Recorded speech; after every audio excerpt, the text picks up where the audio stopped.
Hello and welcome to Todd's Tech Tips. In today's episode, I'm going to be talking to you about how to choose the correct PC for your lifestyle. So there's about 5 categories of people who would want to go out and buy a PC. First off, you have the starter, and then the home and office worker, so the home and student, or the office worker. Then you have the gamer, then you have the enthusiast. So the gamer would of course be the person who wants a better graphics card and more RAM and things like that. The enthusiast would be someone who knows what they want, but they aren't too sure on the technicalities of things. And that can be in a different video, or at the end of this video. So starters first.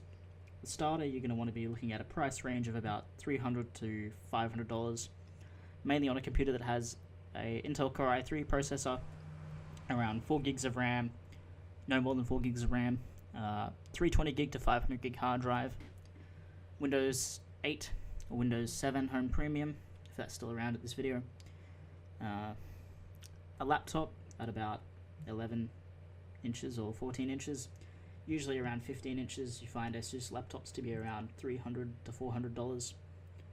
They're more than enough for most people, and more than enough for a student. So next up is of course the home and student. You can get a desktop PC for around the same specs of a laptop, so getting up to around a Core i3 or an i5. The difference between the two is the i5 is faster and can handle more tasks such as editing photos and doing simple video editing and things like that, and playing a game here or there. Again, no more than 4 gigs of RAM. 4 gigabytes of RAM at the moment is fine for anyone using a computer with no more than a video editing application. 500 gigabyte hard drive maybe to store some photos and some media and music. You can go with a 1 terabyte drive if you're keen on that, and if you use your computer a lot for a lot of music and a lot of videos, so you connect your camera up and sync a lot of videos up, but no more than 1 terabyte. 1 terabyte is more than enough for most people. Next up you have the gamer. So the gamer, you want to have a better graphics card, a better CPU, an i7 perhaps, some more storage, so a Western Digital external hard drive or a Seagate external hard drive. I would recommend a Western Digital hard drive or a Western Digital internal green drive if you're going to a computer store where you can select the different parts you want, or if you're wanting to go to pckgear.com or umart.com.au and select a PC there. Next up is the tweaker, or the enthusiast. So both of these people know how to kind of put a computer together, or they have a good idea of what goes inside a computer.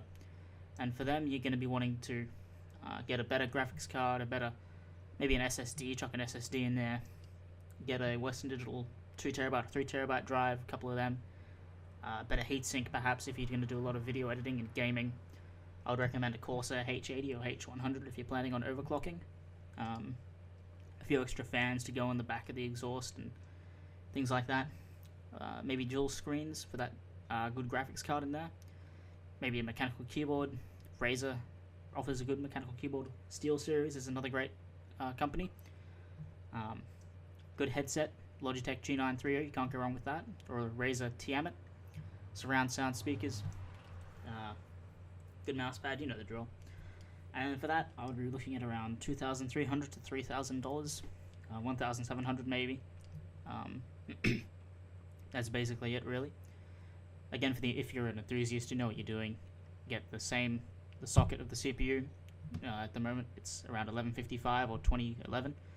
1155, and then the socket, the chipset number. So I'm using a Z77 chipset or H77 or things like that. Go ahead and Google them. I'll leave them up to another video to explain them. That's basically it. If you watched up till now, again, consumer, no more than an i3 or an i5, around $500 to $1,000 maximum.